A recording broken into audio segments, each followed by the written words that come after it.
Good afternoon, everyone.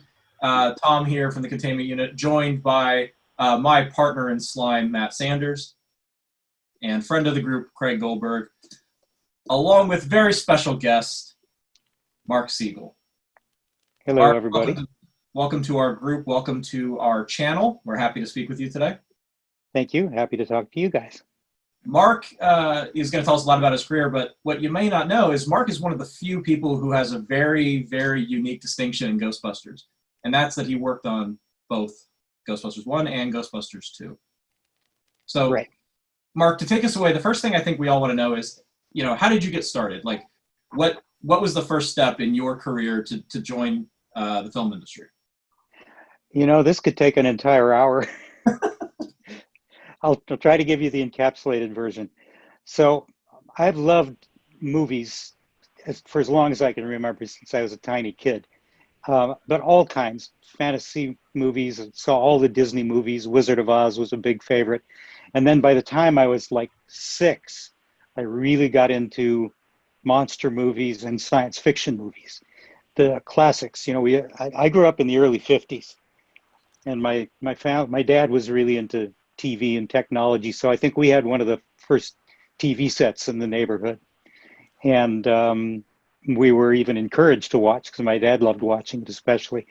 But then beyond that, my brother and I, we shared a bedroom. He's 2 years younger. And at some point, we actually got our own TV. And to have 2 TVs in a household at that time was really rare. It was like a cube, a Bakelite, dark Bakelite cube about this big with a screen about this big. But we could stay up late and watch the late night monster movies on Saturday night, that had all the classics like King Kong and some of the 50s movies didn't hit TV yet, but we were aware of them. Films like Them, and Beast from 20,000 Fathoms. And aside from just watching and loving the monster movies, I was always interested in how they did this stuff. They whether they were puppets. I started hearing about stop motion animation, the other special effects, science fiction movies too, with spaceships. We watched the old Flash Gordon serials, all of that stuff. And the first conscious memory I have of going to a movie with my dad was in 1953, 53, for War of the Worlds. I was only 6 years old. And that's a scary movie. It still holds up. It's got scary images, but I loved it.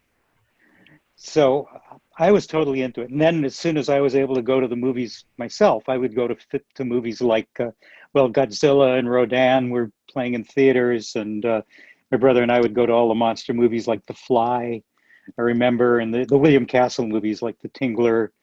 I do remember actually seeing, I was a big Ray Harryhausen fan, of course.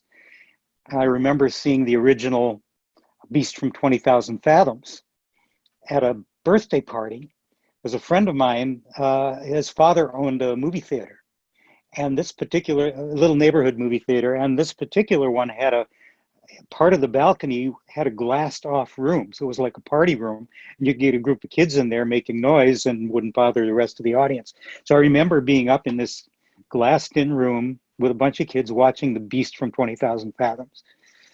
So loved all that. So that's kind of the foundation of it.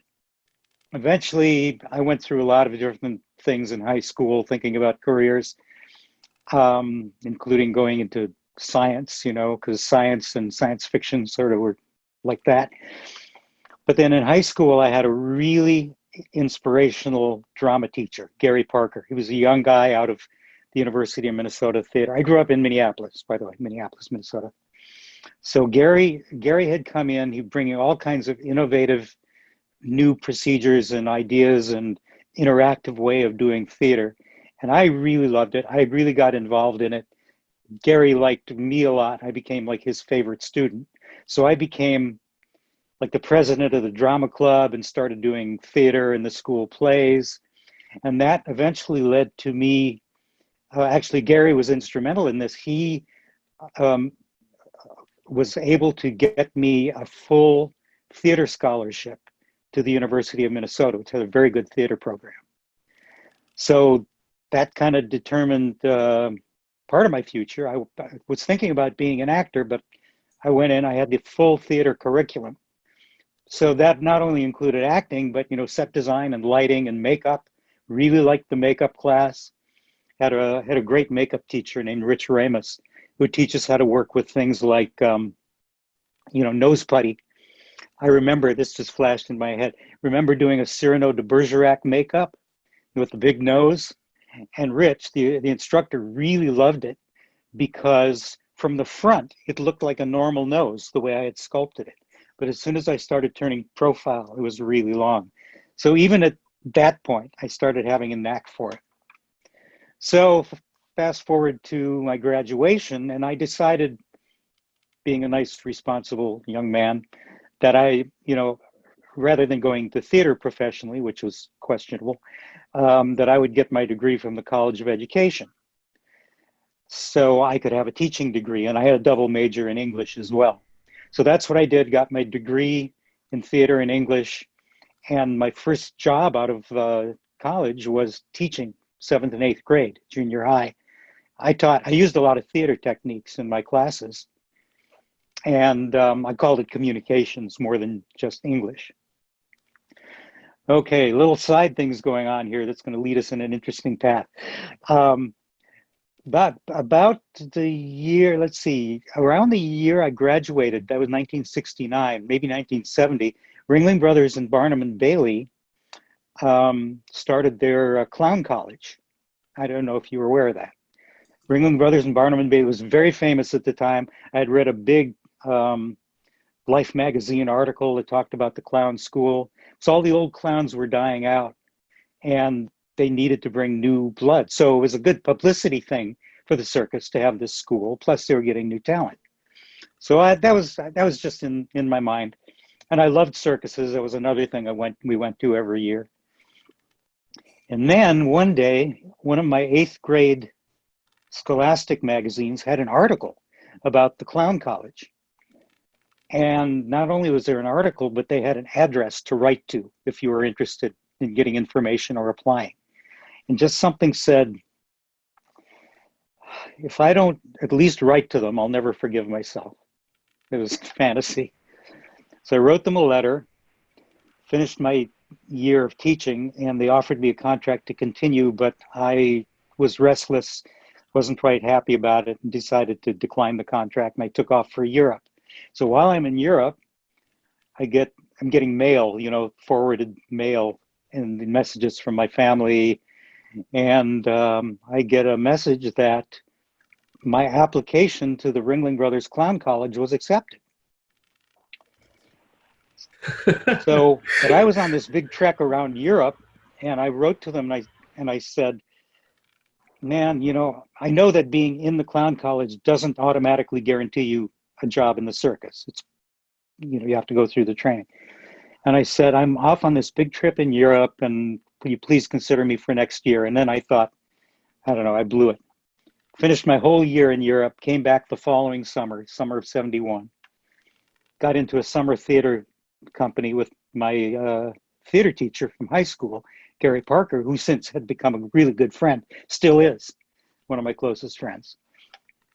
And then all of a sudden, I think it was around September 71, I get a call from Bill Ballantyne, the director of the Ringling Brothers Clown College, saying that they had accepted me based on my previous year's application. And what I didn't realize, I found out later, is the fact that I actually turned them down because I was on a big trip in Europe worked in my favor, because the application didn't have to do with your skills and talent, but they looked at psychological stuff about how you'd fit into traveling on the road, living on the circus. And so here I was, traveling around Europe for a year. They found that if you spoke different languages, that made you a good candidate. Or if you played musical instruments, which I did. I was also a musical clown. I played a little slide trumpet. I'd been a trumpet player since like 9 years old. So there it was. I was accepted to clown school, and I went to the Ringling Brothers Clown College down in Venice, Florida, their winter quarters, 7-week course. Every day we had a curriculum. We had specialty teachers. I bet you're wondering how this is going to get me into visual effects. I like this. This is so. I've never talked to anybody who went to clown college, so like, wasn't expecting it, but I'm all in. I have so many questions. Okay. Like, There's actually another very well-known visual effects, special effects makeup artist who was a clown with Ringling Brothers, Steve Laporte. I don't know if you know that name. Yeah, I recognize that. Yeah, and he was a few years after me, but I've got to know Steve quite well, and so I'm not the only one. Did Matt leave us? He dropped. He'll be back, I think. Okay. Network issues. So anyway, the clown college they had specialty teachers who brought in to teach us different things: acrobatics, tumbling, juggling, all the usual stuff. And the makeup teacher that they brought in, middle of every day during sort of over the lunch hour, we had our makeup class. And the makeup teacher was a guy named Vern Langdon. Do you know that name? Vern Langdon was very well known in the makeup effects business. He was Don Post's partner in starting the Don Post Mask Company. Oh. He worked with Don Post Sr. and then Don Post Jr. But at the time he came to teach us at the Ringling Clown College, he had recently finished working on the original Planet of the Apes with John Chambers. So Vern not only taught us clown techniques, how to put the makeup on and helped us develop our characters, but he taught us basic prosthetics. He taught us how to do alginate castings of our noses and do sculptures and molds and make our own rubber clown noses. So I really enjoyed doing it. I'd been making things and drawing things since I was a little kid. I had this makeup background, in my theater college classes. And Vern liked my work, and we wound up staying in touch. Eventually, this clown school finished. I was we were a class of about 40, and about half of us were offered contracts to travel with the circus. And I did. I was a Ringling Brothers clown the 1972 season in the Red Unit. Traveled for like almost 11 months, 45 cities in almost as many states, and being in the circus. And during this time, I kept in touch with Vern Langdon. And he'd show up at the circus sometimes when we were on the road, so we knew each other. I finished the year. I had gotten together with one of the showgirls. She became my girlfriend. She was a New York actress and dancer. So I finished the year with the circus, and it was a great experience. I loved it totally. But I felt I'd had enough of that experience and wanted to pursue my acting career. So I moved to New York with Jane and started getting some acting work. And I did a little bit, a couple of shows, one off Broadway, one that almost made it to Broadway. They closed while we were in previews, but I was a equity actor, so I was getting paid. Wasn't making much, but I was a professional actor. Then one day, an old, not girlfriend, an old friend who was a woman, an actress who I had been in the University of Minnesota theater with, she had moved to LA and she was starting to get some success in her career doing TV spots and commercials. And she was traveling through New York, and we got together, and she said she was thinking of coming back to the East Coast and doing real theater, but just LA was so nice. And that started me thinking about moving to LA, because movies was what I was really in love with, not just stage acting, but movies especially. So I wrote a letter to Vern Langdon saying, I'm thinking about coming out to Hollywood. Vern sends me this long 4-page letter in return saying, don't come out to Hollywood. It's a zoo. It's a nightmare for actors. You got catcalls, auditions, and people treat you like dirt, and it's really terrible to make a career of it. Well, to me, it sounded kind of like trying to get acting work in New York, but the weather was nicer. So I packed up all my stuff and my 2 cats, and I moved out to LA. We're getting closer now. So, while you're trying to be an actor in LA, you have to have real work. So I got a few odd jobs. My first one was actually pretty cool, through an old theater friend, again, from the University of Minnesota. He was working on the lighting crew of the Rocky Horror Show. This is before the movie came out, before the Rocky Horror Picture Show. This was the LA premiere at the Roxy on the Sunset Strip. So Tim Curry was playing Frankenfurter. Meatloaf was in it. And so my friend Walter was on the crew, and he and his wife were starting to think about moving back to to Minneapolis. So he introduced me to Sid Strong, who was the light crew director. And he says, Mark was in the University Theater with me. He knows about lighting, all that stuff. He'd be great crew. So I got hired to do lighting for the Rocky Horror Show. And I was on it for about 3 months. It was a delight to watch Tim Curry and the rest of the cast. It was just a treat. And then while I was still doing it is when Tim and Meatloaf left to make the movie. So that was my first job. But then, I had to find other odd jobs here and there. And then by great coincidence, the same Vern Langdon, my makeup teacher from Clown College, who was well known for doing other things around Hollywood too, very creative guy. He got a contract from Universal Studio Tours to create a monster makeup show that would be called The Land of a Thousand Faces. And he needed a crew of people who had the right skills, if not all the training, but he couldn't hire professional makeup artists. It was outside the budget. So he wound up hiring me and 3 other guys he knew from the circus. One of them, my close friend who I went to clown school with, who was also already a commercial artist, Bob Zrake. And then Keith Crary, who became a very well-known makeup artist eventually, who was a clown with me on the road, and another clown named Zapata Barragan, who had the skills. And between the 4 of us and Vern and a couple other people they hired, we created the show, the Monster Makeup Show. This is going to be you mind me taking a little detour and finding a picture here? This is me doing my very first professional monster sculpture of Eric the Phantom, of course, Lon Chaney's Phantom of the Opera. That's Vern Langdon behind me. You see the caption down there. Oh, I forgot to tell you, while I was growing up and getting to the age around 10, Famous Monsters of Filmland magazine first came out. And I collected them with my friend Jeff from the very first issue. And that's where I learned a lot of stuff too about behind the scenes thing. Well, when we opened our show in 1975, Famous Monsters, which still exists, did an article about the Land of a Thousand Faces. So having been a fan of Famous Monsters magazine, I got to have my picture doing my first monster sculpture in Famous Monsters, which, as you might imagine, was a huge treat for me. That's very cool. Yeah. So this head was, I'll leave it up for just a second. This head was one of, we did 7 different heads that would appear in a magic mirror illusion to start the show.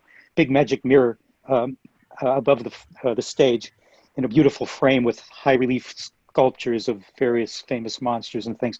And it would start out with a talking skull, which would transform into the spirit of the mirror, which was an old guy wearing a beard, who would introduce the show, and then it would crossfade into famous makeups from history, from the movies. And it was the Phantom of the Opera, and then Charles Laughton's, no, this was later, then Karloff's Frankenstein monster, and then Charles Laughton's Hunchback of Notre Dame, and then the 3 characters from Wizard of Oz, the Scarecrow, Tin Man, and Lion. And all of us in the crew did some of those sculptures. So that was what that was for. And then the show went on to be a live demonstration, 2 makeup artists on stage who would create the makeups. We had a reproduction of a makeup studio complete with professional chairs and lighted mirrors.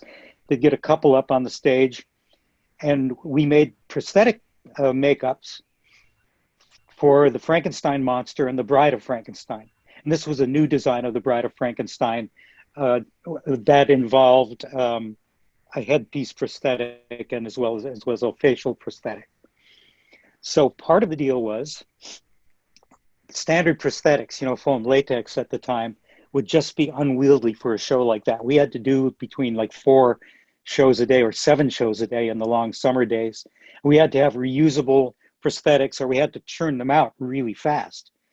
And, with foam latex, the molds break down after a while. It takes like 4 hours to bake them. It just was not work. So between our lab and a urethane chemical company, we worked with them to develop a prosthetic grade urethane foam.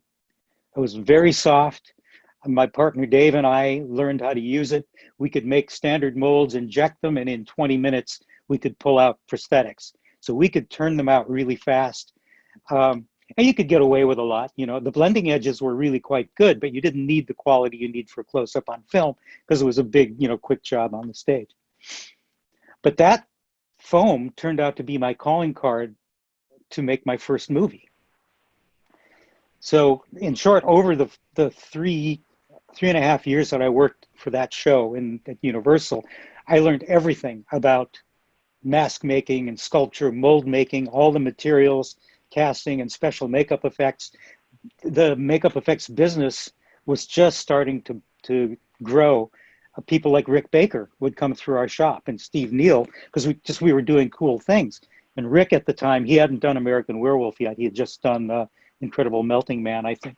So besides learning all these skills, I got to know a bunch of people. So eventually, a couple of friends I knew, Rick Stratton and Mike LaValle, makeup artists, got a job working for Fred Phillips on Star Trek: The Motion Picture. And originally, there were not supposed to be Klingons in the movie, but kind of fan pressure demanded it. And so they wrote in this Klingon scene, that opens the film. Yeah. I'm sorry? I was just going to say, fans putting pressure on the studios is not new. People swear that this has not been happening, but it's old game. Way back. Yep. Yeah, it was certainly the case with Star Trek. Yeah. So all of a sudden, they had to turn out 9 Klingon characters in a really short time, like a week or a little more than a week. And they didn't know how to do it. They had the foam latex. And Rick Stratton says to Fred Phillips, well, I know this guy, Mark Siegel, who's one of the 2 people in the world who knows how to use this new soft urethane foam technology. And he could probably make it work. So I talked to them about it. They wound up hiring me. And Mike, I'm going to screen share another thing for you. Mike LaValle and Rick Stratton and I, let's see, let me find this here. Here it is. We wound up each sculpting, we did, life castings of the stuntmen, including Mark Leonard, who also played Spock's father, but in this one he was a Klingon. And we sculpted and molded and cast these 9 Klingon characters, and we're able to get them out in a really short time. Little side story here about these. These, you remember, these are the Klingon designs for Star Trek: The Motion Picture, with that kind of spinal column going over the head. That wasn't the first design. The first design that Fred Phillips passed on to us, from the director Robert Wise and from Roddenberry, was he said they wanted to be bony structures that kind of looked like this. So that's how we did them. We sculpted that kind of ridge. We started calling them knuckleheads. And then at one point, Roddenberry and Robert Wise came to the shop to look at the sculptures and talk about them. And they were both thinking, yeah, that's what we asked for, but it's really kind of too subtle, and we want something more dramatic. And Roddenberry came up with the idea about how about doing this extended spinal column thing, extending over the head. So we went back into it, resculpted them, and I guess we did what they liked, because as soon as we showed them the first ones, they approved them. So this, from the knuckleheads, this became the first Klingons, and that became my very first motion picture project. And then the rest is, a lot more history, but basically my experience at Universal, plus making, learning all of the techniques, the materials and all that stuff, plus meeting a bunch of people in the business. When I finally left Universal, it was a matter of just making a few phone calls And I was freelancing, wound up working in a lot of different creature shops around LA. And then that's where I met Mark Brian Wilson at the Berman Studios. I think it might have been his first movie too. It was called One Dark Night, a little sort of haunted mausoleum movie with Meg Tilly. And we had to do some ghost figures and some scary masks. It was going to be like a high school kids playing a prank on a new, like an initiation prank. So we had to sculpt these kind of not very good looking monster masks that the kids would wear, but then it turns into a real scary movie. So Mark and I worked well together. I liked his work, he liked mine, and we just became really fast friends ever since. And then, years went by and I wound up working with him again on the original Ghostbusters. So I told you, and that's the condensed version of the history. That's great. I mean, I think that story and your story is kind of proof that there is never one straight line to get anywhere in life. That's true. And I've given talks to like groups of students in high school and college, and that's kind of part of my message. Is do what you do what you love to do, follow what you do. Don't give up on it because you think it's you have to have a responsible career or make money. If you really love doing something, pursue it. And if you do it enough, of course, there's a lot of luck that goes into it, but then a lot of the luck is stuff you make yourself. Like if you see an opportunity to have the craziness or the guts to just be willing to follow it, that's part of it too. But yeah, everybody I wound up working with in my career, some of them wanted to be makeup artists or monster people from the time they were kids.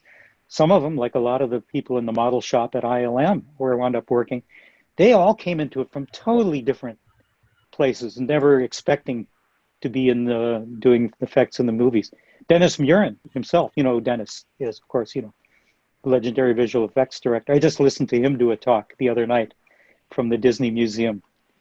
Talked the same kind of thing. He just loved making monsters and watching those movies when he was a kid. Never thought there'd be a career in it, but he just pursued it. And somebody had seen some of his childhood films and led him to being hired by Lucas for Star Wars. So, yeah. Yeah. So, Star Trek motion picture, Craig's going to take my nerd card away again, but 79? Was it 79 for motion picture? Yeah, something like that. 78 or 70. It was something like that. It probably was around 79. I may actually...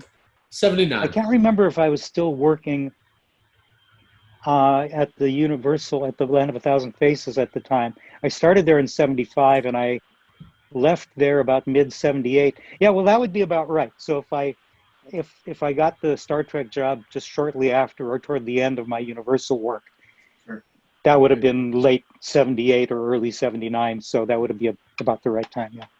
So, if we pull up your filmography or IMDb, it is intimidating. The number of classic, iconic films that you've worked on.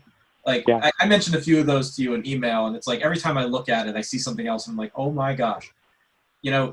I think, we all really want to hear about your time, jumping forward a couple of years to 1983, working on that little known movie with our dear friend Mark called Ghost Smashers, is it? Ghost something, yeah. I can't remember. Well, that's what I am primarily here for. I'm delighted you wanted to take the time for my background.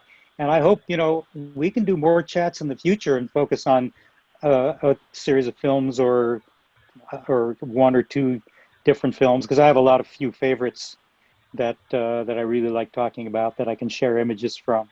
So, but for now, I'm happy to jump into Ghostbusters. Before we do, what's your favorite? You said you had a few favorite. What's your favorite project you worked on? Well, that's easy. It's the same answer every time. If it's favorite project I ever worked on, it's Ghostbusters, the original. For a lot of reasons. First of all, it's the most fun I ever had on any film. I mean, I've had a lot of good times on many of the films I worked on. Ghostbusters was so much fun. It was my first big, it was a short stint on Star Trek. This was my first big, totally involved with the crew. It was clear that the ideas were really fun and really artistically beautiful.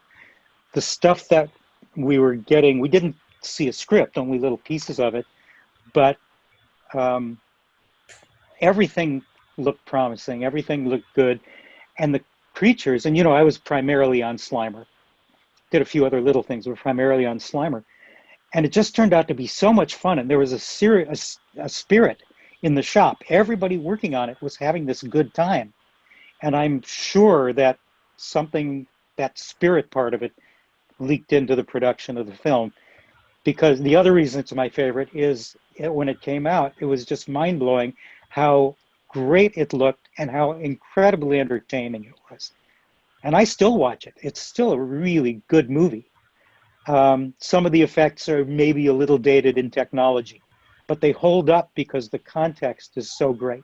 The characters are so great. The designs of the ghosts and the ideas, it's just a great film.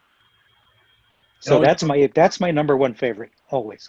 Like whenever we chat with somebody like Mark or Billy Bryan or something, it's always crazy to hear about the time frame and how short, how little time there was to do everything, and how amazing the final product is as a result, or regardless of the time.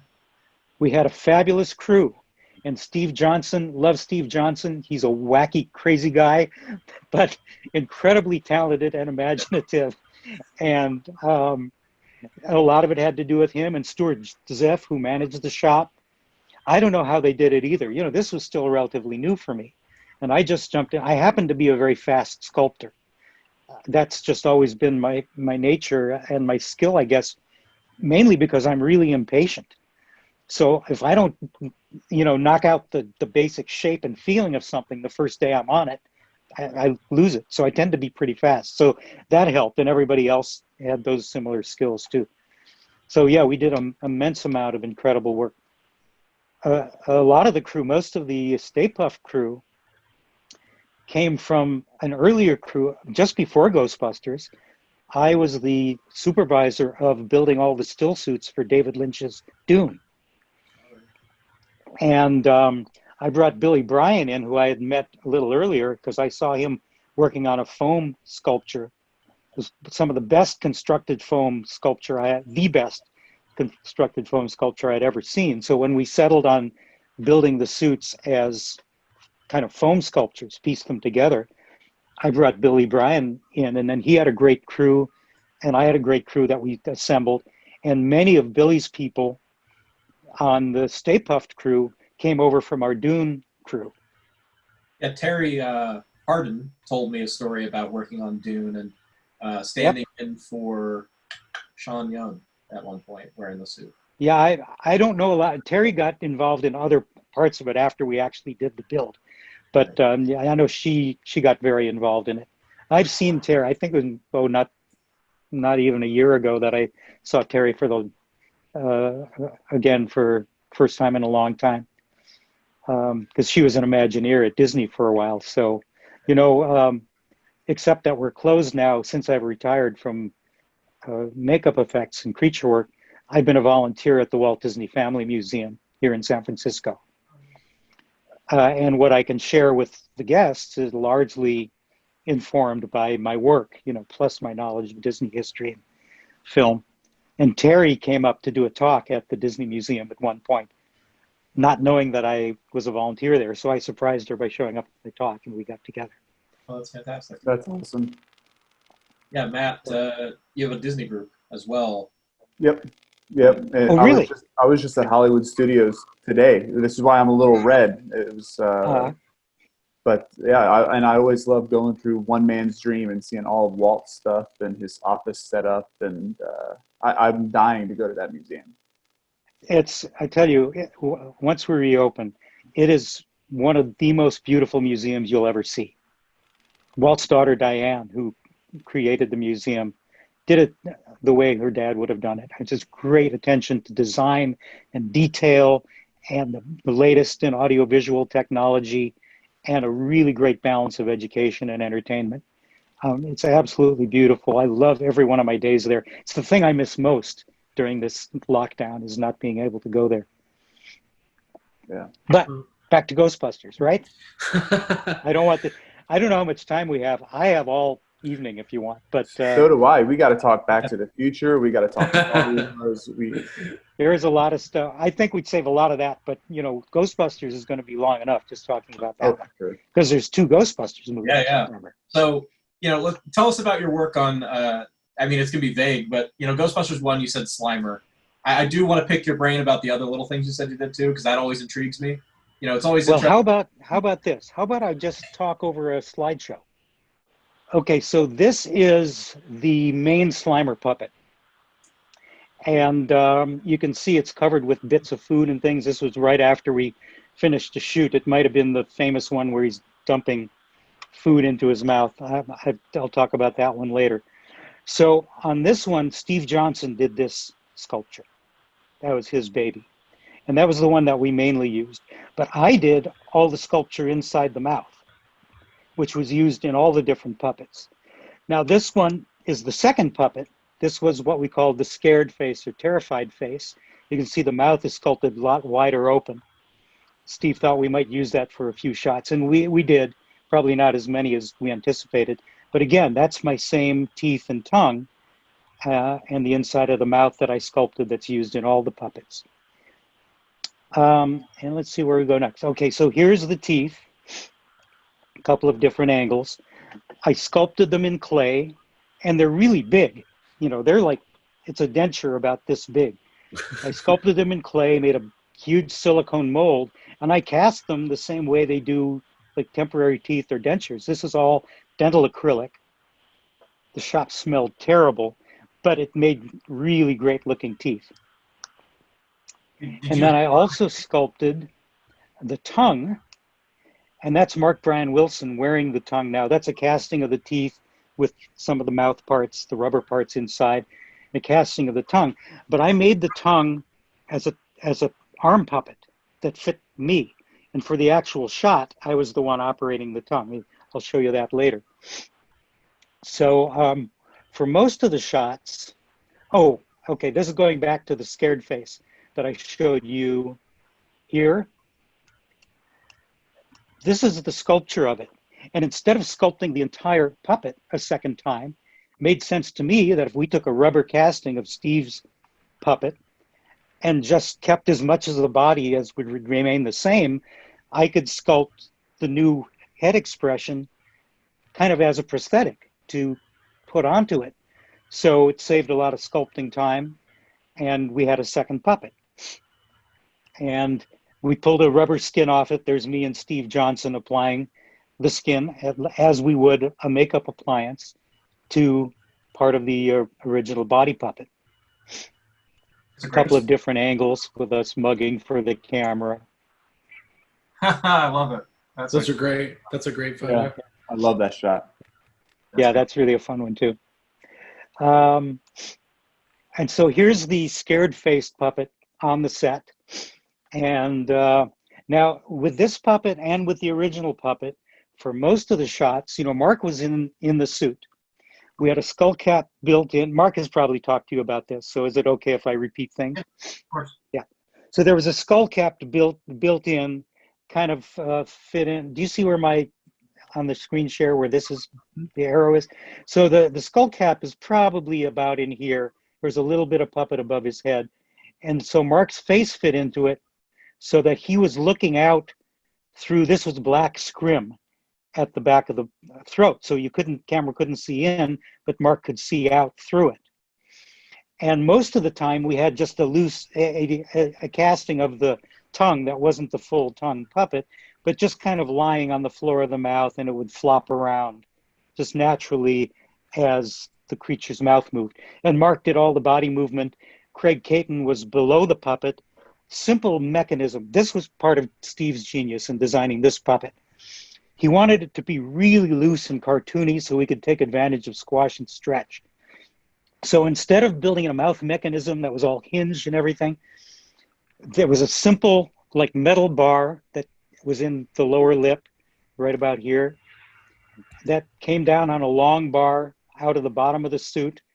And I think you can see part of this in the black thing down here at the bottom.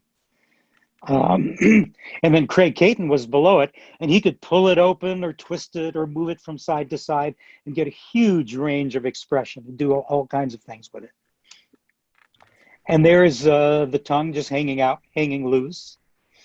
And I just have a few different pictures of that.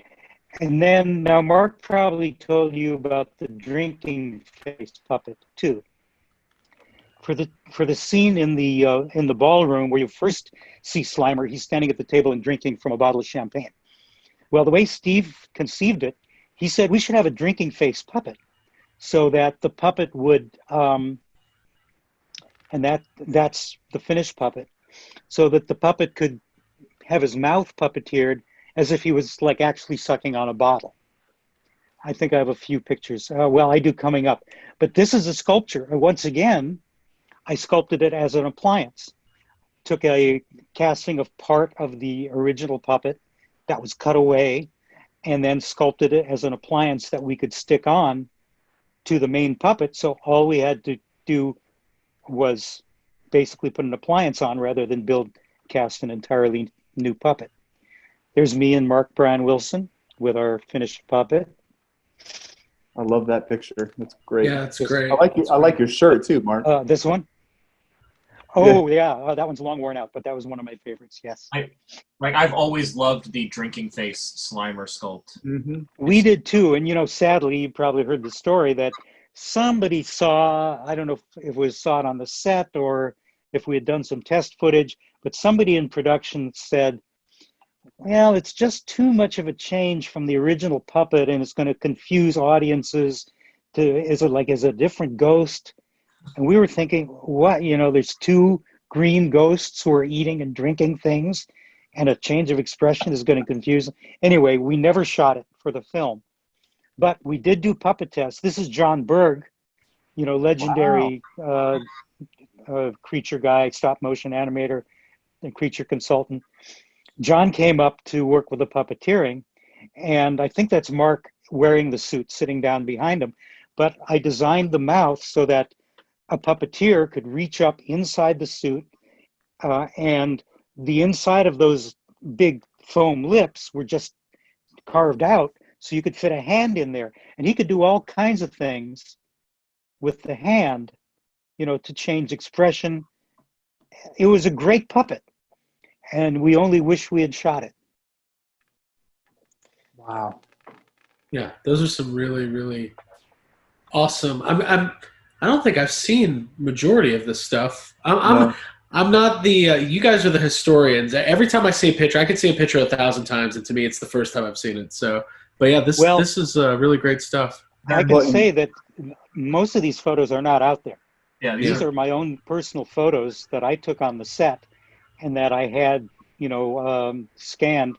They're all still photos, and Mark Brian Wilson has them all too because we shared them all. But a couple of them, I think. Like this one of me and Mark, that's been out there here and there, I think on, Mark Wilson's sites, but most of these have not been seen. So here we go, exclusive. And maybe I'm missing it, but John Berg, he's a huge name in Star Wars. I don't know that I knew, and Tom, you can laugh at me if this is something you knew and I'm just late to the game, but I didn't know he worked on Slimer at all. He didn't really. And he didn't work on Ghostbusters that much. He was brought down during our puppeteering phase, kind of as a consultant. And I think he may have been consulting on. I'm not certain about this, but he may have been consulting with Randy Cook about like stop motion for the Terror Dogs or something. So he was down there for a while, but I don't even know if he's credited on the film. But John's a great guy, and his expertise was always welcome. Yeah. Now, Tom and Matt, so Slimer in the movie always appears a little bit smaller than the actual puppet. Like they scaled him down. I will talk to you about that. Let's talk. I've always wondered about that because I know in Ghostbusters 2, Slimer's actually bigger. At least to me, he's always looked bigger. So yeah, I would love to hear about that. It's going to come up in a little while. in the sequence. I'm going to go through some of the puppeteering soon, but I've got a whole thing planned to talk about that. That's Cool. So let's see what's next. Yeah, Craig, More chill drinking out. stuff. Sorry, I didn't Okay, consult the slideshow ahead of time. I like surprises. Yeah. So here we are on the set. That's Steve Johnson, who's doing final dressing on the puppet. Craig Caton, who was our mouth puppeteer, among other things, and one of our fabricators. Great guy. And for most of the shots where Mark was in the suit and when the tongue wasn't operating, I was one of the puppeteers. This is me down in the corner. And this is old-fashioned cable operated, no radio control at the time. But we had cable mechanisms in the suit to operate the eyebrows, eye movements. I think we could do a little cheek, maybe not. We could do nose movement, but I think we had 4 or 5 puppeteers doing those things. Here's another one that's a better shot of me puppeteering. Now I asked and was awarded with doing the eyebrows. And I'll tell you about that in a little while. That's coming up. But there's a particular reason I wanted to do the eyebrow puppeteering. Here we are on the set. Looks like Mark is in the suit at this time. His arms are in the... I can't remember who sculpted the Slimer arms. I think it was Mark. I didn't remember that. It might have... I thought it was maybe Kevin Brennan, but I'm not sure. I could check with Mark about that. But they were sculpted to fit Mark's arms, obviously. And that's Stuart Zeff, the shop overall supervisor. Okay. This is one of the reasons why I chose the eyebrows. You know the whole history of John Belushi and Ghostbusters, right? Right. Mm-hmm. I'll recap it a little bit for some of the audience who might not know. While we were working on it, we were told, filtered down from production, that Slimer was the spirit of John Belushi. Because Dan Aykroyd and Harold Ramis, when they were writing the script, well, Dan Aykroyd originally, he was John's buddy. He wanted John to be part of the team. The time the project got going, of course, John Belushi had passed away. And then Bill Murray happily got into the mix. But, Dan and Harold always wanted Belushi to have his spirit in there.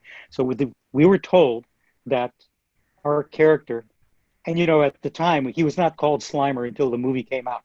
We were calling him Onion Head all the time. In fact, Mark's original crew jacket from Ghostbusters says Onion Head on it.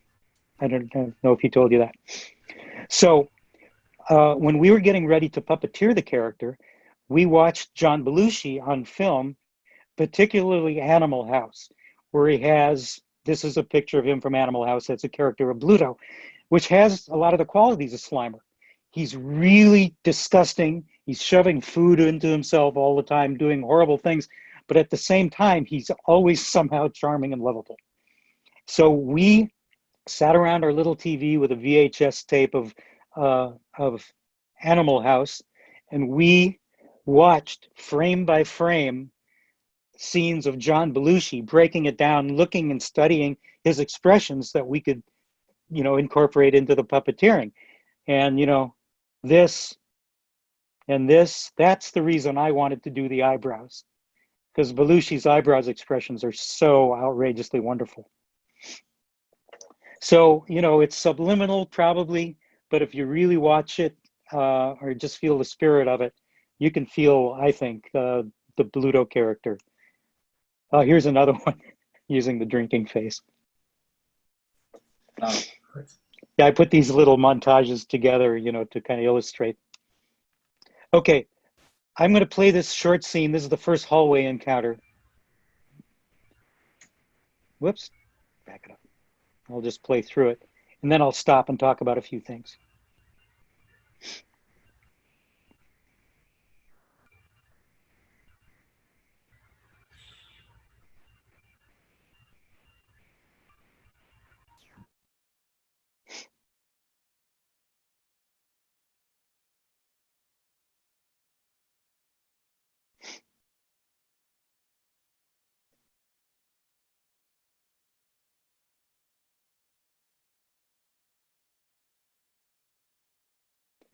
course, I love that shot. I'm going to back it up and go through some things slowly here, because this was probably my favorite day working on Ghostbusters, was doing this scene. So Mark is in the puppet. That's not what I wanted to do. The controls are a little bit different than when I'm in the movie. So I'll just have to fast frame it, or stop frame it one at a time. So Mark is wearing the suit. Now, because the tongue puppet has to work in this, I have to have my arm through the back of the head into the tongue puppet. This means that Mark can't have his head in the skull cap as he usually does. He has to be bending down. So he's working blind. He has to reach onto the, we had a mock-up of a hotel, cart. I think it was just some kind of cart, not a real hotel food service cart.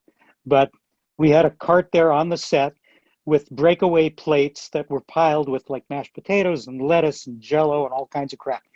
And Mark had to pick it up blind and lift it up blind and pour it into the Slimer's mouth, which meant they were going onto the tongue while I was doing the tongue movement and falling, over the tongue onto the back of Mark's neck. And he'd have to do all the movement like this. So now when you see the tongue movement, I'll describe it. I was jammed in right behind the puppet, like really tight, with my arm through a slot behind the head into the mouth.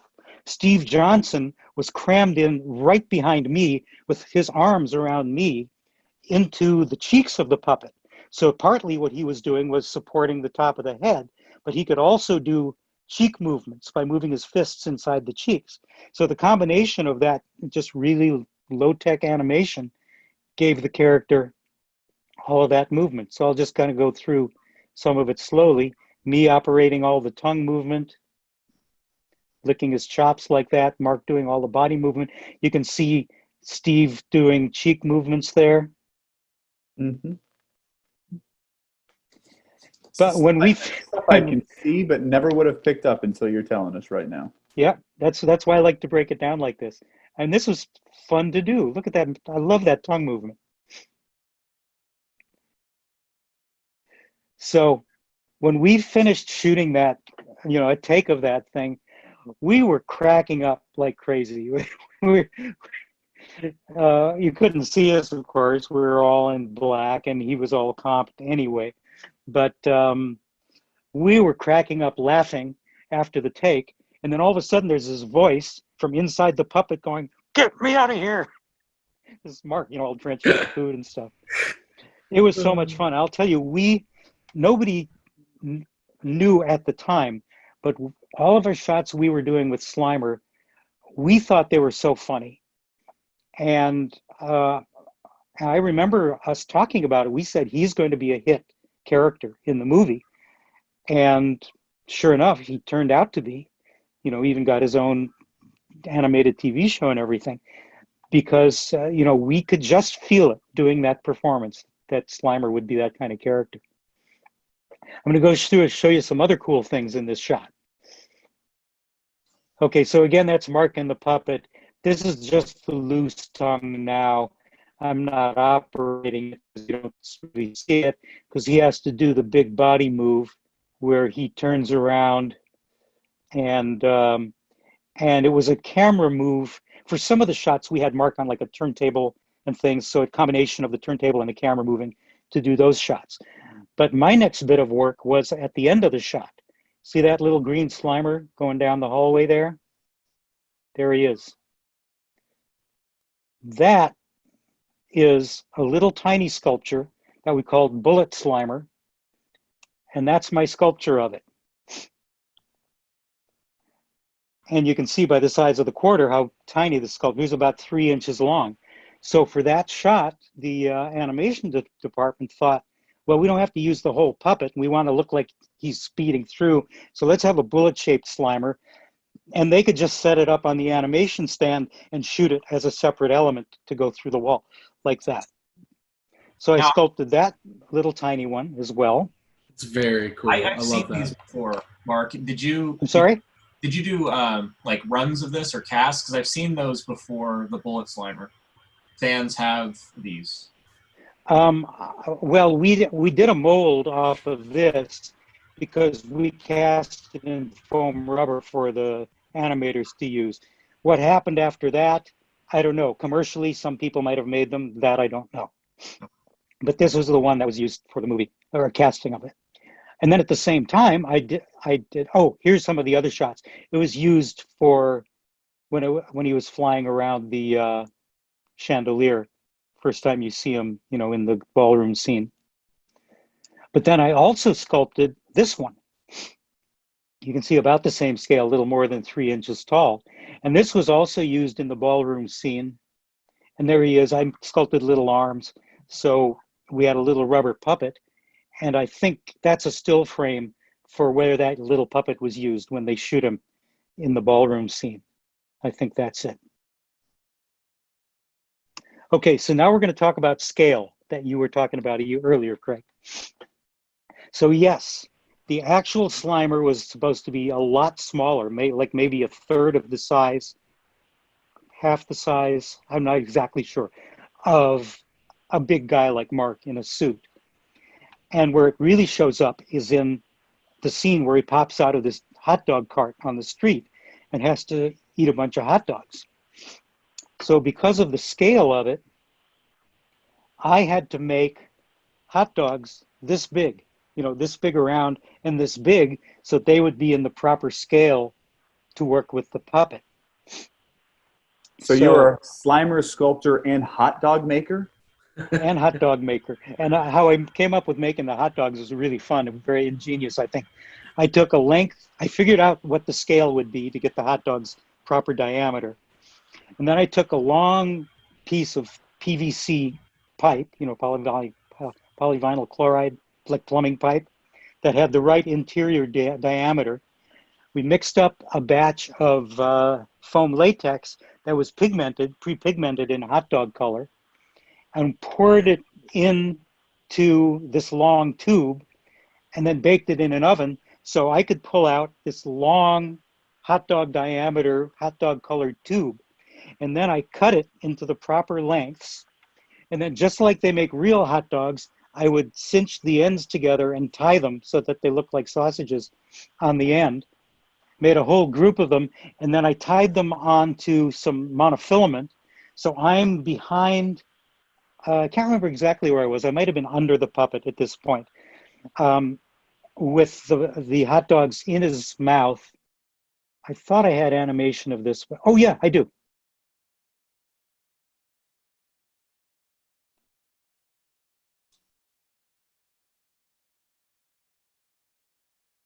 So there he is. We started with him with the hot dogs in his mouth. He pops up out of the lid, and as he chews, and I'm guessing that was Craig Caton again operating the mouth, but as he's chewing, I'm just pulling that whole, bouquet of hot dogs in through his mouth.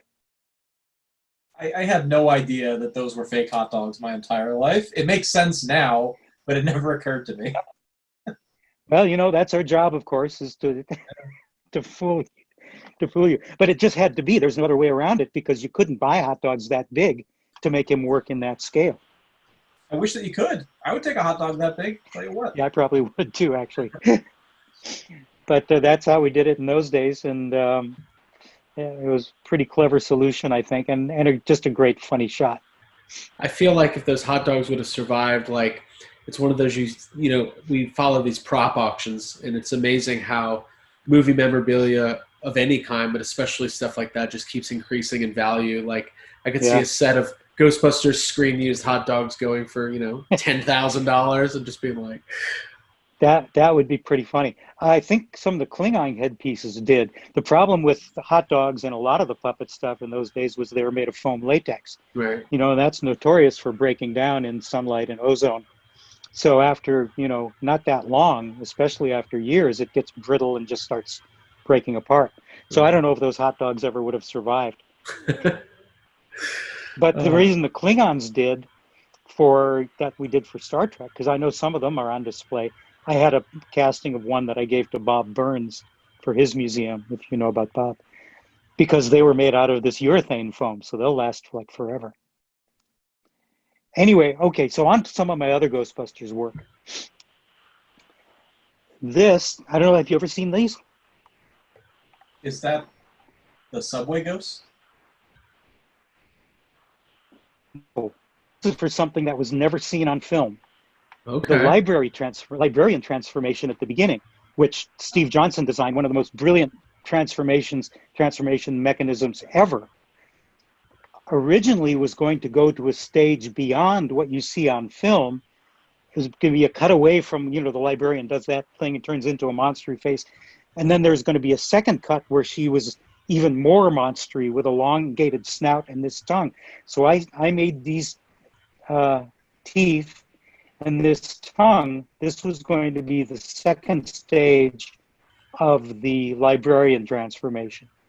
And I think I vaguely remember Steve doing a sculpture of the elongated face that would fit into. There's just another view of the tongue and the teeth. Ultimately, it was decided, and wisely so, that the first transformation was so dramatic and perfect. Putting anything on top of it would just kind of undercut the effect. So even Steve agreed that we didn't need this, but this was actually being manufactured. So that's another one of my sculptures. Now, they reused that final transformation puppet on Fright Night. Did they reuse?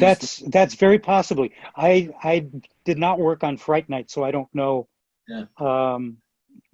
what was involved. But yeah, since Steve was the creature soup on that one, that's very likely. That's something I didn't know, actually. Yeah, so I can get myself credit on Fright Night, huh? Yeah, you might have credit for those teeth. That's great. So this is just my last shot from the crew picture of Ghostbusters, the original. There's Mark Brian Wilson in his Slimer arms and doing a Slimer expression. This is me and Steve Johnson right here with the puppet and the whole crew. So many, this was, like I said, this was just so much fun. It's an entire pleasure to work on all the way through. And I think my next image is going to be Ghostbusters 2. So if you have any more Ghostbusters 1 questions, shoot. So, well, I guess. Sorry. Oh no, go ahead. Well, I was going to say when you work on these things and then you put all this work and effort, you say it's such an incredible time, and then there's this period where everybody who ever works on a movie or a film set talks about you become this family, and then everybody kind of goes their separate ways. But you talked about earlier, the movie comes out and it's just such a phenomenon. You kind of said you had a little bit of an idea that Slimer would be a hit. Did it take you by surprise, though, to see? Obviously, the fact that we're still talking about it, almost 40 years later is crazy. But in the time, in 1984, when it was released, I just kind of wonder what your personal experience was, knowing, hey, everybody's freaking out about Slimer, and that was me. I can't say I was really surprised by it, because in a way I think I and the rest of the crew expected it, because we'd seen dailies, we knew the quality of the work. What maybe surprised me was just how good the film was overall and how funny, apart from our effects. All of us were just delighted as heck to see it. So one thing that does happen to me from time to time, I can't remember if it happened on Ghostbusters, I don't think so, but sometimes so much time will go by between the time I work on something and the time the film comes out. It can be many months, it can be a year even from my work until I see it on the screen. And I've had it happen a couple of times where I see something on a screen and I say, wow, that's really cool. Oh, I did that. So that has happened a few times. But Ghostbusters, we all loved it. And, we were beyond a family that just worked on that film, because at the time, the LA creature community was really small and tight-knit. We all worked on different projects, but we'd all circulate between a relatively small number of creature shops. So all of us, would be working with the same people in different places from time to time. So we were really a long extended family. Practically everybody in this picture I had worked with on multiple films. So it was more than just your standard get together and make a movie family. It was a real creature making community. This was long before any digital stuff, of course. Sure. I love looking through all the Easter eggs that I see, like the guy behind Mark in the white shirt looks like the terror dog glove that grabs Dana through the couch. Oh, wait, are we talking about this one? No, the one above this him. one here. Yeah. Bill. Yeah, I can't remember his name, but I think that was, yeah. And then is that the one of my other librarian buddies, ghost? Steve Neal. There's Steve with another one of the hands. Steve that- Neal worked on the original Terror Dog. He was one of the hands that grabbed Sigourney. Okay. And I then thought you were right pointing behind, to... right behind your head, Mark, it looks like, is that the face cast for the librarian? Yes, I believe you're right. I never even noticed that myself. Just keep looking at myself, There's Terry Yep. Harden there, the puppet. This is Bill Bryan. He's wearing one of the Stay Puft gloves. Oh yeah. Was that? It's hard to tell. I don't think it is, but holding the librarian head, that's not Tim, is it? It looks like it could be Tim, but I don't. Tim. I don't think it is. This was oh God, I'm so sorry, I can't remember his name. He came out. This is Barney Berman, son of not Barney, Rob Berman, son of Tom Berman, brother of Barney Berman. Rob came in and mental block because I know his name. I worked with him a lot at the Berman Studios where I did several projects with Mark. Okay. So that's not Tim. Which Tim were you referring to? Tim Lawrence. Tim did not work on the original Ghostbusters. He was Ghostbusters 2. Well, Tim was in the. He did the inside the puppet for the Terror Dog with Mark Wilson. Oh, I actually didn't remember that because I was not on that crew, and I think they were pretty much finished with the Terror Dog sculpt by the time they brought the Slimer crew in. Yeah. So I'm sorry, Tim. Rest his soul. But I actually did not know that. The Slimer team and the Terror Dog team, they don't mix. You can't. It's like rival Yeah. crews.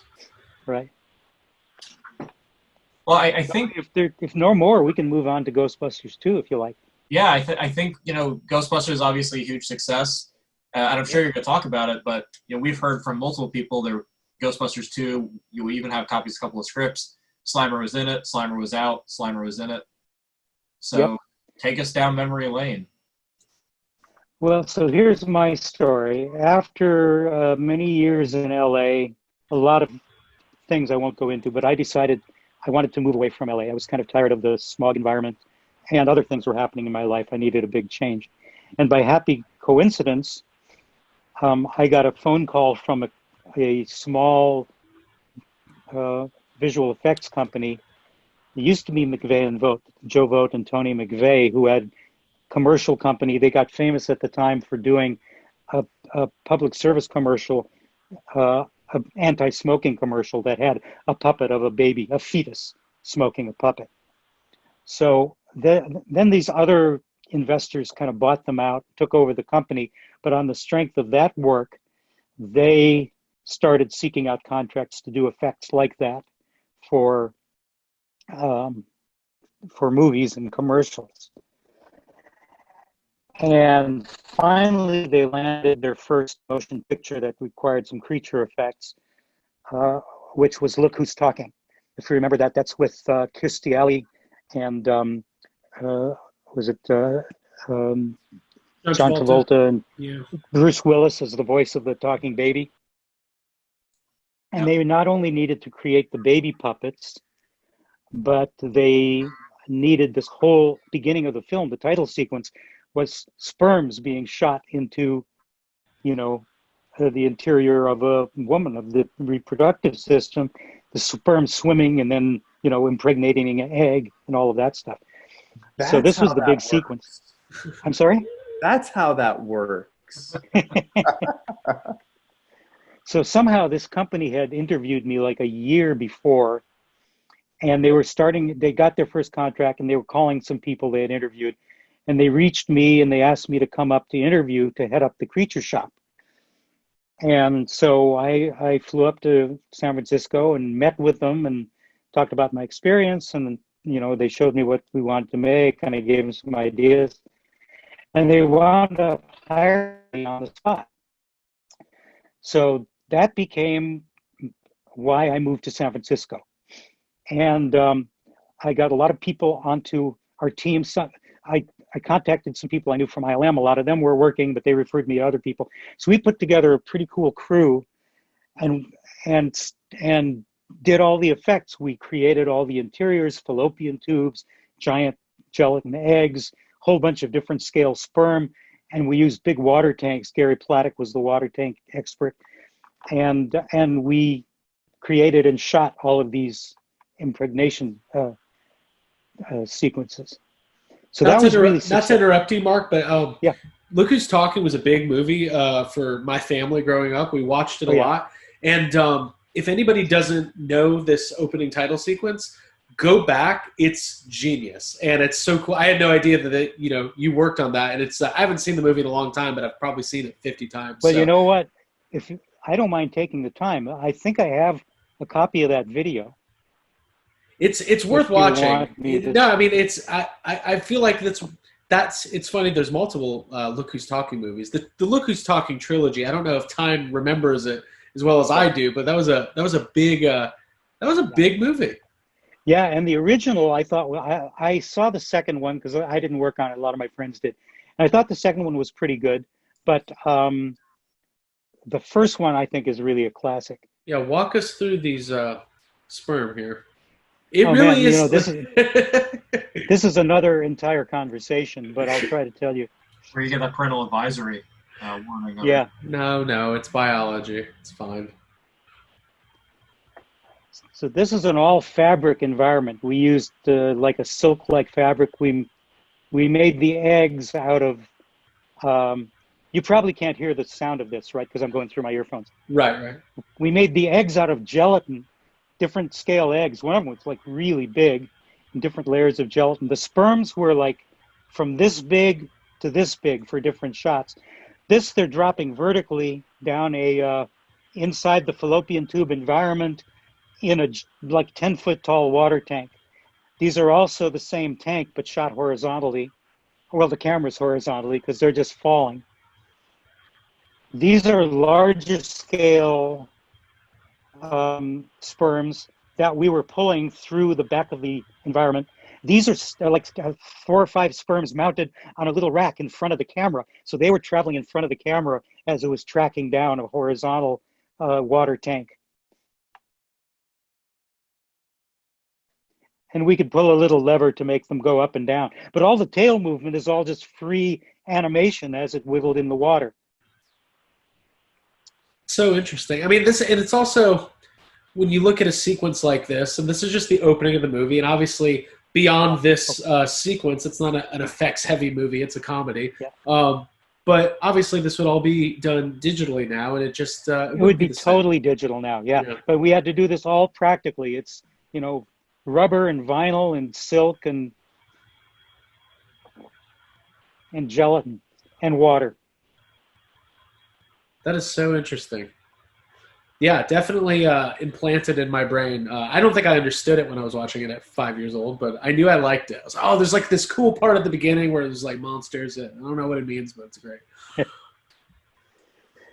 So, anyway, that's the introduction. So I was working on that. The production was coming to an end, and by that time, I was really getting disillusioned with this particular company because they weren't very well managed. We were having problems with the crew getting paid, stuff like that. So I knew I was not going to do another project with them. And then just by a stroke of good fortune, I learned through the grapevine that my old friend from LA, Tim Lawrence, was hired to be the creature shop supervisor on Ghostbusters 2, which ILM had gotten as a project. Now, I had wanted to work for ILM for a long time. I had talked to some people up there while I was still in LA. In fact, at one point, they even offered me a job. But I had just taken on the job of, what was it? It was Poltergeist 2 in LA at Boss Films, with a lot of the same crew with Steve Johnson and the gang. And just my own sense of ethics. Much as I wanted to work at ILM, I had to turn them down because I didn't want to break my deal with Boss. So I said sorry. In retrospect, it turned out to be a wise decision because that film was Howard the Duck, and it turned out to be kind of a nightmare project for the model shop crew. Interesting. So anyway, long history of me wanting to be at ILM. That was like the dream creature job, right? So I learned that Tim Lawrence was being hired for Ghostbusters 2 at ILM. So I just called up Tim. I said, Tim, I live in San Francisco now, so you should just hire me for Ghostbusters 2. He said, okay. And he said, well, I have to check with production. But he did, and I had built enough credits by then that they had no trouble hiring me. And at this time, it was primarily for Slimer work because, as you said, he was in and out of the script. But at this time, he was in, so they brought me onto the Ghostbusters crew. So this was my first project on Ghostbusters 2, was doing a Slimer maquette, the basic one on the left and the equivalent sort of scared face one on the right. And actually, I'm always very open about this. I sculpted the body. I did not sculpt the arms. Those were sculpted by Howie Weed. Oh, yeah. Howie. So he was one of my first buddies at ILM. We worked together on this. And then for 25 years between practical and digital, Howie's become one of my best buddies. So Howie did the arms, I did the body. And this is the finished painted casting of Slimer for Ghostbusters 2. Now, did you have it? Was there any direction from production what does that look like? They're going back into the sequel. It's the same character. Are they saying we need updates or? This was part of the deal. And honestly, I think Slimer in Ghostbusters 2 is problematic. And part of the problem was that he had become so popular. Not only was he popular in the movie, but he had his own cartoon show where he became a lot more stylized. So when he came in, and I don't know the whole chain of command, but production was overseeing the art direction, which was coming through ILM art direction and our visual effects soup, Dennis Murin, and Tim Lawrence, down to Henry Mayo. Hank Mayo was doing all of the concept drawings of Slimer. And I think, it seemed like a good idea at the time, but unfortunately, the design was leaning, like Henry's drawings were leaning very much toward the design of the character in the cartoon show, which was oversimplified, but he fleshed it out a little bit more, but it had a lot of this cartoon character that you see here. And, I didn't have much to say about it. I was hired crew. And I mean, even if I did, I don't know if I would have. I was just so happy to be on the film that when they said, this is the design we wanted to go for, that's what I did. So this became the design of Slimer 2. And unfortunately, again, it was partially responsible to leading to some other problems down the line that I'll get into a little bit. So that was the original maquette. We created the puppet. This is Tim Lawrence now. And I don't know exactly what we're talking about, but this is the puppet head that was cast in foam latex as usual.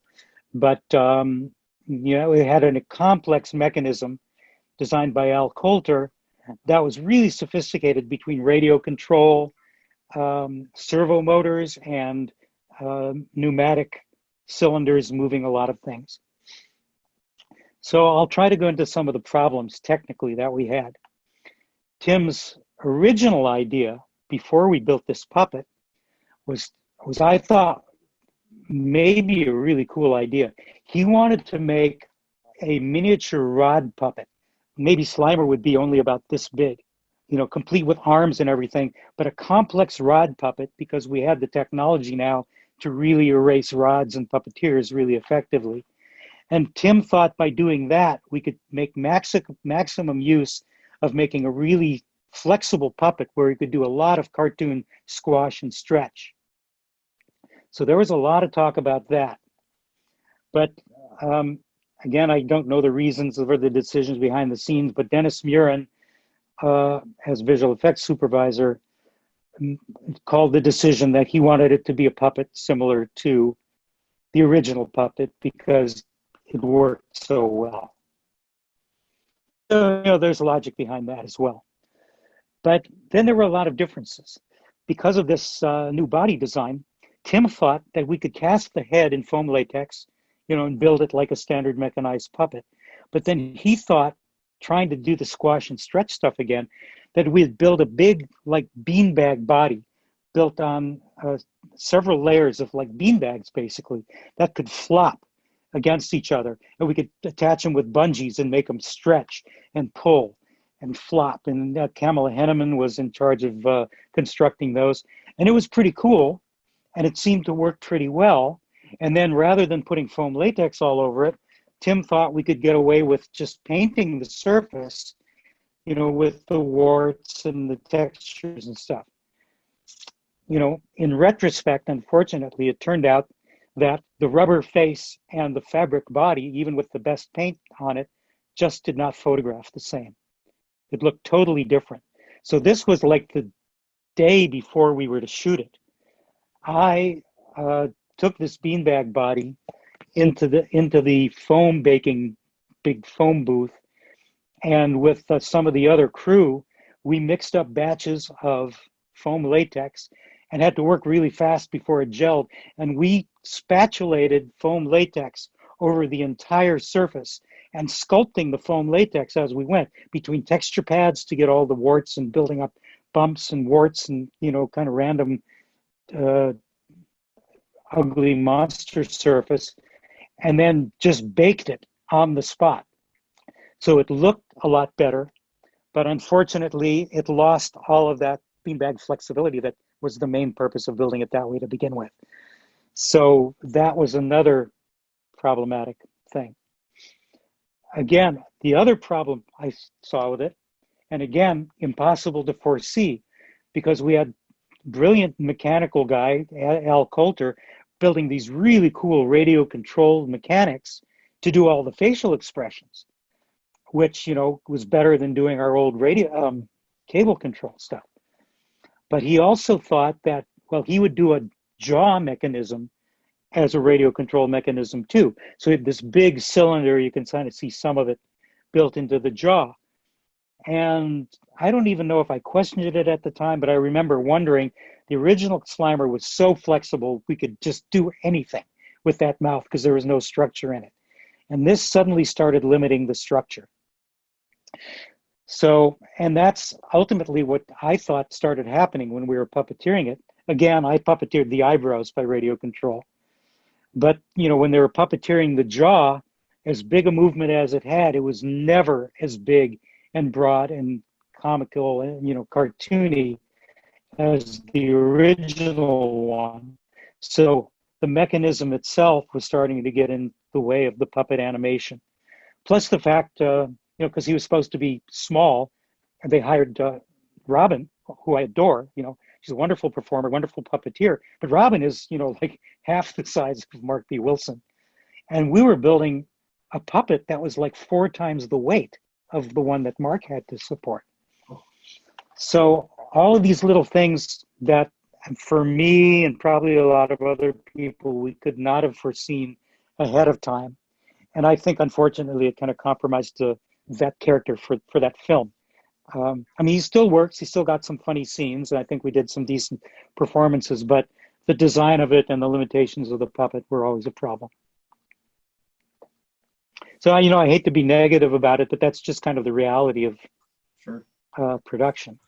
There's this, Craig, maybe you can help me with this one. There's this urban legend about Slimer at the end of Ghostbusters 2. Uh-oh, here we go. They're on Ellis Island. There's this urban legend that some people seem to remember Slimer flying, I don't know, out of the Statue of Liberty or away from the Statue of Liberty toward the camera, much like he did at the end of the first Ghostbusters film. But some people seem to remember seeing that in theaters, some people don't. It's like the Mandela effect. I don't remember working on any of that. We probably would have if we were puppeteers, unless they did it as a separate element. And I certainly don't remember seeing it. What about you guys? I do. I do remember seeing it, but... You really? In the film? Yeah, but I mean, I was 5 when that movie came out, so... Well, I'm going to have to watch the film again. Or is it something that might have been in the original cut that was taken out? Yeah, like the original cut, because it's not in there now.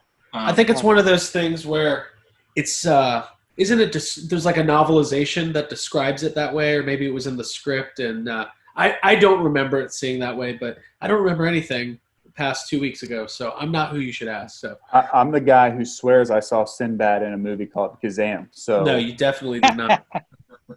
You definitely did not.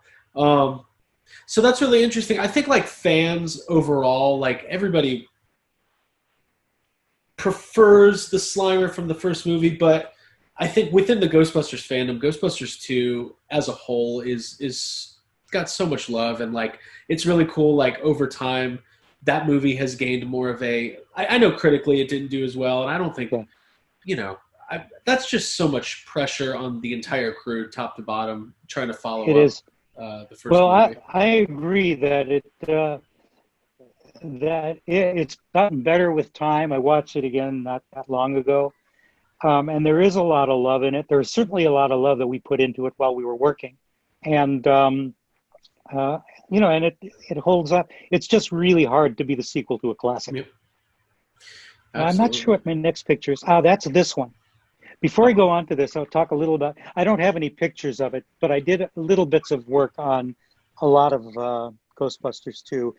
I did some puppeteering work on the Slime River. I remember being under this big, I don't know, must have been a 20 or 30 foot long tank of pink slime with rods up through the bottom of the slime with little slime tentacles on rods, puppeteering, things like that. I did, Richard Miller was our senior sculptor, their brilliant figure sculptor, and Richard Miller did the large scale head of the Statue of Liberty that you see in the close-up shots, like when they're walking in the river. It's like a bust from like here up of Statue of Liberty. I helped Richard a little bit on that, not very much. His work, it's entirely his work on the face and the head. I helped him with some of the clothing just to have more people on it.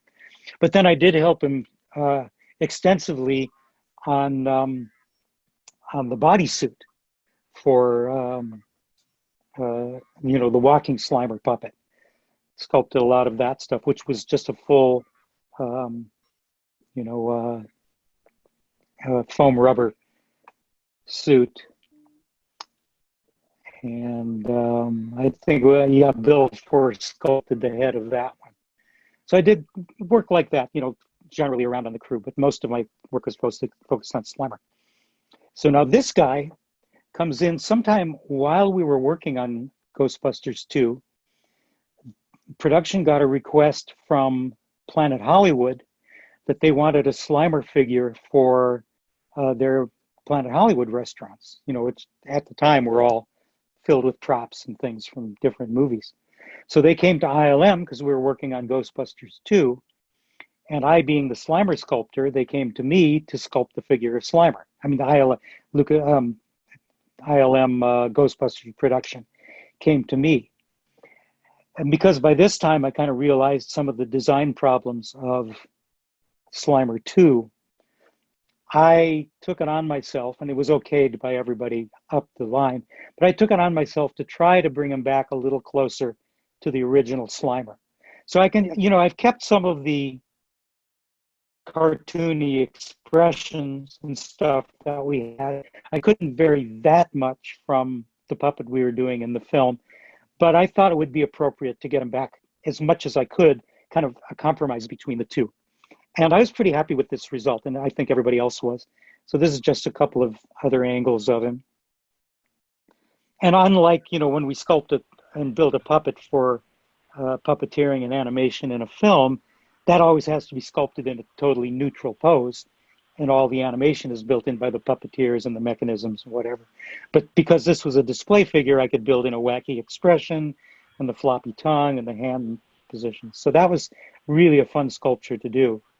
And then our crack mold team, did a big silicone mold of my clay sculpture, cast it up in fiberglass.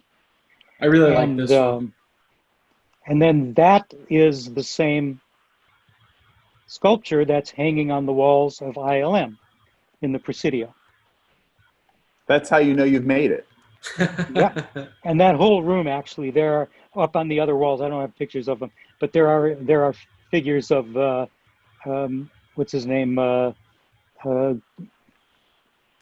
Scolari brothers. Oh yeah. Tony and Nunzio. What were the names? Tony Nunzio. and Nunzio. Tony and Nunzio. Yeah. So they're up in like this corner, and just below that is a. Well, I'll show you in this picture. The door right to screen right here is that's the door to the big digital model shop where I worked for about 10 years. So I don't know if you recognize this guy. Ah. Uh-huh. Oh, yeah. Yep. We sure That did. that is Jason Reitman, son of Ivan Reitman, and really brilliant director in his own right. And one day, I think this was back in 2010, ILM has a speaker series. And every once in a while, they would get a filmmaker, a director, an actor, a writer, whatever capacity, sometimes more than one. They would screen one of their films for us and then do a whole Q&A over lunchtime. And one day the guest was Jason Reitman. With Anna Kendrick, they came to talk about Up in the Air, which I loved. Great film. So I attended the talk. And then later on, I was back in my little room back there behind the door, working on whatever project I was working on at the time. And I hear that there's a tour group being led through the standard tour of ILM after Jason's talk. And I knew it was Jason in the group. So not wanting to be left out, I rushed out of the room and introduced myself to Jason Reitman. I told him that I did this Slimer sculpture. By the way, this is kind of the old dried up skin from the puppet with what's left of the mechanism in the case below it. But I told Jason that I did the Slimer sculpture, and that opened a lot of doors. He thought that was so cool because he had such great memories that he grew up, he told me, with a sculpture of Slimer on his dad's desk.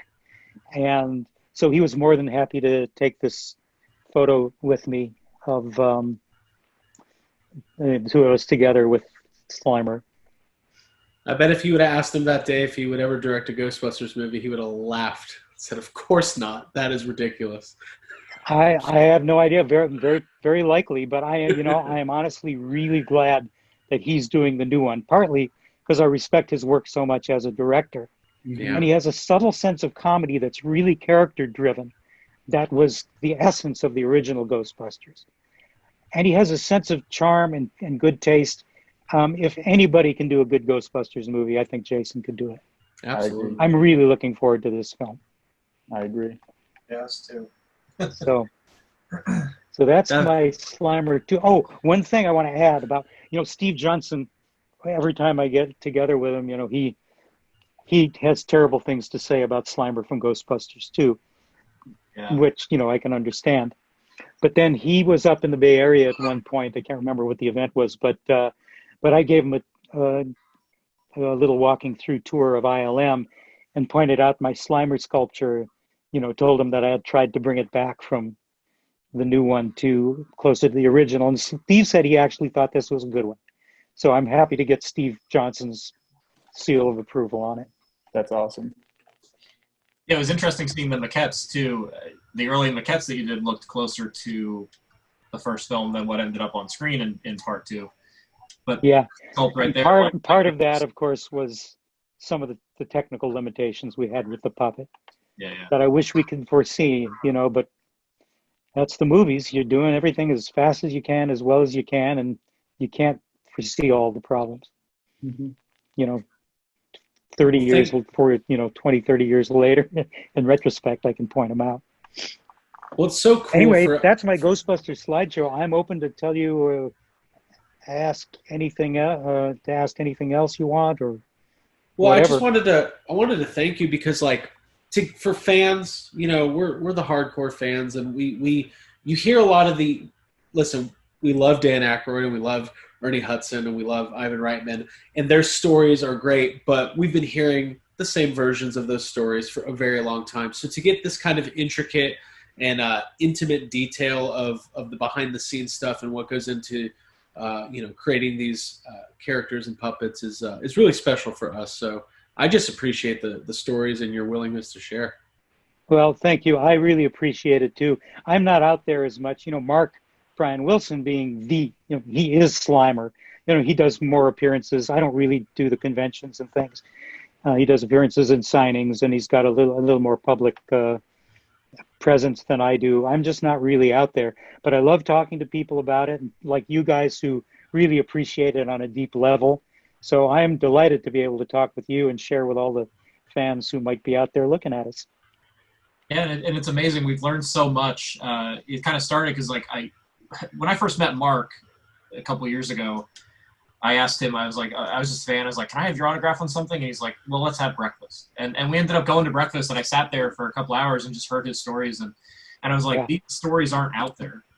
That's true. You can go to a convention and see a panel, or, the documentary that came out did a great job, but they have a limited time. It's like, if you're part of that documentary, they're getting a snippet. And here we have a long form. We're able to get all the details out and preserve that. And that's kind of what, we joke that we're like the story preservation society for Ghostbusters. Yeah, really. Well, I think it's great to have this. You know about the new documentary that's just getting released in England, Cleaning Up the Town? Yep. Mm-hmm. Yep. I'm interviewed in that as well. Right. And so I have a little bit, I talk a little bit about like shooting the tongue scene and the Belushi stuff, but it's just a tiny snippet of what you guys just got here. I love that documentary, by the way. I was over in England visiting Anthony and Claire, who made the film, and they showed me a rough cut before the final cut. I think it's a brilliant documentary. I can't wait till it's out there in more general release for the public. It's one of the best I've seen, one of the most complete. So Cleaning Up the Town, all you fans, watch for it. Big promo for Anthony and Claire Bueno. Oh, yeah. Yeah, they're great. I think that's talk about a passion project. They've worked on it for so long, and there's just so much. It's got to be hard as a documentary filmmaker to take it all and compile it into an hour and a half or an hour and 40 minutes because, we're at an hour and 45 minutes. We're just scratching the surface on one aspect of a much larger thing. So, yeah. Well, I know it was a problem for them. Originally, it was going to be a documentary that included both Ghostbusters 1 and 2. Yeah. And ultimately, they realized it was too much. Even Ghostbusters 1 was hard to compress into a feature length, and there eventually, hopefully, will be a completely second one about Ghostbusters 2 because they interviewed all of us. Right. Well, I appreciate all your stories about Ghostbusters 2 as well because there just doesn't seem to be, it either wasn't documented as well or people just, the folks who worked on it don't have, even there's they finally did a director's commentary for Ghostbusters 2 with with Ivan and Dan Aykroyd and Joe Medjuk, and you kind of get the feeling that they don't really remember much of making that movie. Like, it doesn't have the same, emotional impact as the first one does. But like we talked about, most sequels don't. So yeah. And and again, like you were talking about when Ivan Reitman and Harold Ramis, were doing the commentary. They weren't in the trenches with us, and some of the great stories come from behind the scenes, from the effects artists and the makeup artists and the creature people and all that who worked on these movies. We've got a lot of fun stories. Oh yeah, for sure. And you don't get a lot of that on the commentary unless you kind of seek us out in the dredges of the movie society. The dredges of movie society. Now there's something there. I don't know if that's a series or a show or a podcast, but that's great. Yeah, I don't know if they've ever done a TV comedy series about a creature shop. think would be pretty funny. Oh yeah. We've this year we've been Zoom. Everybody's at home, so Zoom's been really helpful. We've been chasing down kind of the unsung heroes, the franchise, and doing these interviews. And so we're so excited to chat with you. And we have a long list. There's a lot of people that worked on these movies, and we're helping. Hey, before we go, I just noticed I'm looking behind me. You want to get a tour of some of my treasures? Sure. Yeah, we have look things too. Okay. Whoop. Yeah, I unplugged. That's all right. It's a laptop. Okay, I can have to see what I'm looking at. First of all, this is not an Oscar. This is, if you look closely, this is a statue of C-3PO. Yeah. This is the award one gets doing 20 years at ILM. Oh, wow. That's cool. That is. This little 20,000 Leagues Under the Sea thing, hold on, I'm going to slew you around here so I can turn on the switch. Oh, nice. Very cool. Oops. Yeah, what am I doing? Good. Okay. Mark Brian Wilson and I are both huge 20,000 Leagues Under the Sea fans. So Mark made this for me. This was a special gift from Mark. Oh, that's so cool. Let's see, coming over here, this is my beautiful model of the Nautilus from 20,000 Leagues Under the Sea. As I said, I'm a huge Nautilus fan. 20,000 Leagues came out in 1954 when I was 7 years old.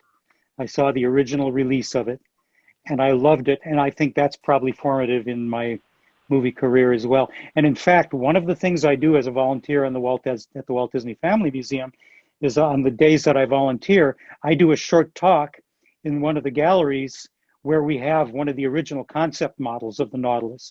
And I do a short talk about how the Nautilus was designed and shot for the movie. So if you ever come up to the Disney Museum, you'll be my special guests there, and you can hear my Nautilus talk. Well, we 100% are going to. Yeah, that's happening. That's happening, right. This is really cool. This is a picture of a postage stamp that came out in, 2003? I don't know if you saw this series of stamps. It was called Behind the Scenes, Filmmaking Behind the Scenes. And it was a pane of 10 stamps, each one dedicated to one of the behind the scenes crafts of screenwriting, directing, costuming, makeup, and all of that. And they chose my sculpture of E.T. I did this for the 20th anniversary special edition of E.T. This picture here, if you can see it. Okay. That's the studio shot. This is really hard to do. Where's the camera in this thing? So that's the shot of me sculpting that maquette of E.T. for when Spielberg did his 20th anniversary special edition. He wanted to replace some of the puppet shots that he thought were clunky, among other things he wanted to replace. So rather than building a big mechanical puppet, which would have been just a silly waste of time and effort, they decided to do it as a CG puppet, just for the shots that were going to be replaced. But of course, because most of the shots were still the original, it had to look just like the original. So they had me at ILM do a sculpture of E.T. that, using all the reference from the original film, had to look like the original puppet. In fact, I had to fly this down with a couple of our production team, have a personal meeting with Spielberg. He had to approve that sculpture before I left his office. Awesome. That was a really great historical moment.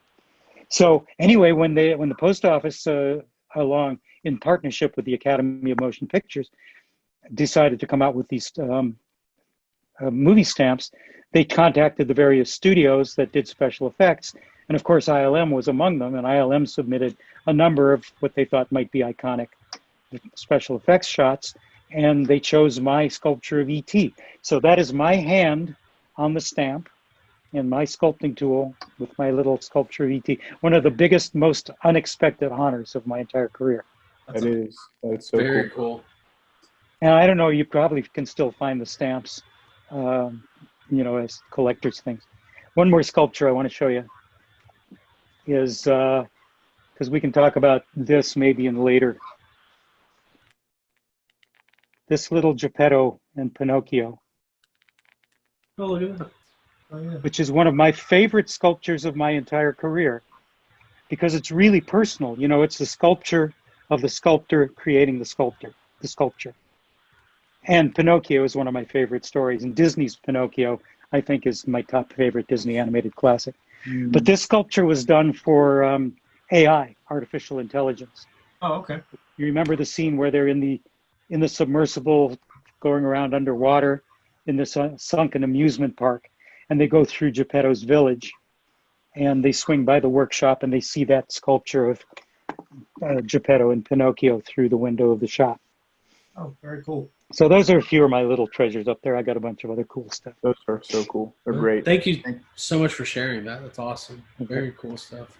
And Not everybody, it's interesting. Not everybody likes to, sometimes people work and it's their passion, but they don't I think celebrating your work and being proud of it is really great. And that story about the stamp is cool because how unexpected and cool is that? Yeah, it really was. And,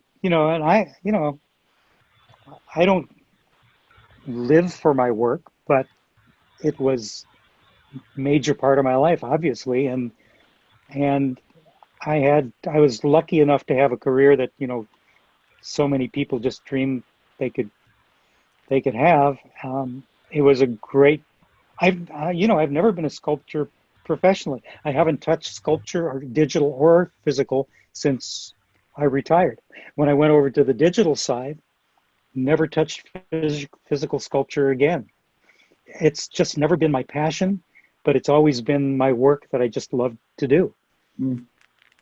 So it is unusual, but I especially now, looking back on my career and realizing that I have contributed some important things to the happiness of the world, I hope. For sure. It does make me proud and really happy to have been through it. Big Trouble in Little China and Back to the Future and Joe versus the Volcano and all these other films that we still have to chat about. Okay. But Mark, thank you so much for spending so much of your time with us and sharing your stories. I learned a lot, things I didn't know. And, chatting with you via email and here and what we've heard about you from other people, it's all true. You're such a wonderful guy with great stories. And thank you for giving us exclusives and sharing your work with us. That's why we do this, is to spend time with folks like yourself, and we're just so happy that we could spend time with you today. So, thanks very much, Tom. I really appreciate it too. Of course. It was great to meet you, Mark. I'll let you guys get to it, and we will meet again. Yes, we will. I appreciate your good questions, Craig, and we'll see you in the next one, whenever it might be. I will be there. I'm just going to sit here and wait for it. Have a good night. Thank you. Thanks, Craig. You too.